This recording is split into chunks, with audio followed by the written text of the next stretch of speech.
Hello and welcome to Study with Sudhir. This is your digital classroom. My name is T.S. Sudhir. We are now going to look in this video at the changes made in the History and Civics ICSE Class 10 syllabus for this academic year 2020-21. A lot of minute changes, and I'm very thankful to Padmavati ma'am of Hyderabad Public School, Begumpet in Hyderabad, for helping me with this and ensuring that I do not miss out on any minor detail. So, gratitude. But before I get started, the reference book recommendation that I have been, a series that I have started out here on Study with Sudhir. For History and Civics, Class 10, as I said, reference books that I have used or Tejaswini has used in order to give it an element of credibility and only recommend those books to you which we have found to be useful. Okay, so that's something very important, and a book that I find very useful and I think will be very useful from the examination point of view is the Oswald books ICSE Question Bank Solved Papers as well as Question Bank for History Civics Class 10, and this is the latest edition and it contains question papers from 2010 to 2020. Okay. Why do I think students will find this useful? Basically, a couple of reasons. One, it contains all the questions that have come in the board papers for the last 10 years. So, extremely comprehensive in that sense.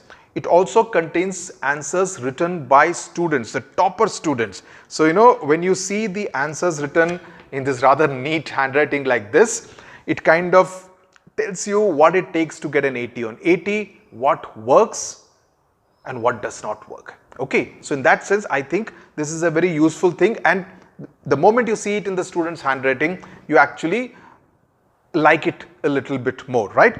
Number two, each chapter has been dealt with pretty well, it's very elaborate in that sense, so that it covers every detail, so it helps you in understanding of a particular chapter and different elements of that chapter, and also prepares you from the examination point of view. So that's pretty well done. You also get a fair idea about how much to write and what to write in a 2-mark question answer, and how much to write and how to write in a 3-mark question answer, right? In both section A and section B. And that is something which I have not found in any other reference book, at least so far. So, for those of you interested, the details are in the description box. Now, let's look at the changes that have been made for class 10. Let's start with civics, not history, civics. In the chapter relating to the speaker of the Lok Sabha, while the election of the speaker is part of your syllabus, the functions have been omitted. Okay. Now, in the chapter relating to the president, the financial and his judicial powers have been omitted. Also, and this is significant, the entire portion dealing with the vice president of India has been removed for this year. Let's now move to the prime minister chapter. Among the functions, the policy making, administration, legislative, financial and emergency functions have been omitted.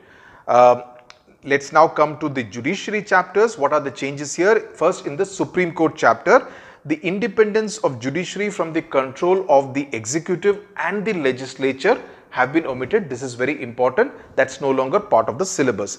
In the High Court chapter, the final chapter in civics, while the composition of the high courts, qualification of judges and appointment are still part of the syllabus. Okay, so be very clear what is there and what is not there. The jurisdiction and the functions have been omitted. Okay, so while you are looking at the syllabus in your book, which is there generally at the beginning of every textbook, mark out the portions which I have just mentioned, which are not going to be there for the 2021 batch. Now let's look at history.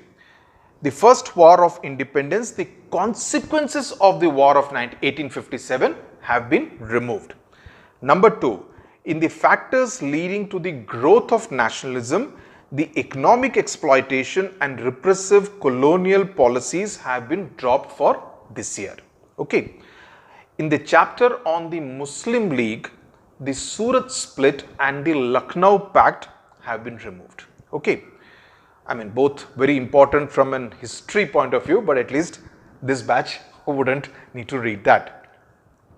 In the Mahatma Gandhi chapter, cabinet mission plan has been omitted. In the Second World War, the appeasement policy and its consequences. Now, this is an important chunk. Please remember and note it down carefully. In the Second World War, the appeasement policy and its consequences, the attack on Pearl Harbor in the USA, Hiroshima and Nagasaki bombing of 1945, August 1945, 6th and 9th of August of 1945 have been removed.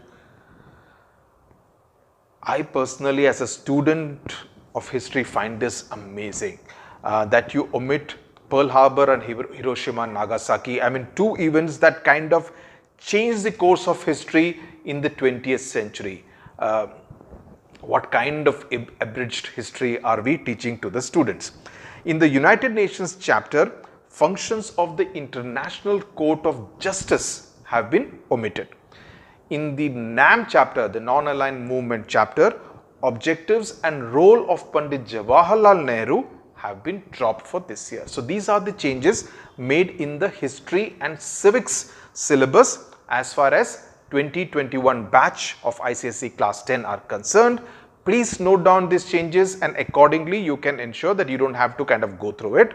But as a student of history, as I said, Hiroshima and Nagasaki are events which you cannot afford to be ignorant of. Okay, but anyway, you will not get any questions pertaining to that. That's the limited point that I would want to make from a syllabus and an examination point of view. Okay, so thank you very much for watching. All the chapters of history civics are there on Study with Sudhir, comprehensively dealt with. Those of you are not very comfortable in English, it's been explained to an extent in Hindi also. But those of you, especially from South India, who complain that they cannot understand Hindi, please remember the original explanation is done in English. Hindi is a translation largely. Okay, so don't think you are missing out on anything whenever I lapse into Hindi. Okay, so all the best to you. Happy studying, happy learning, happy history and civics. Thank you very much for watching.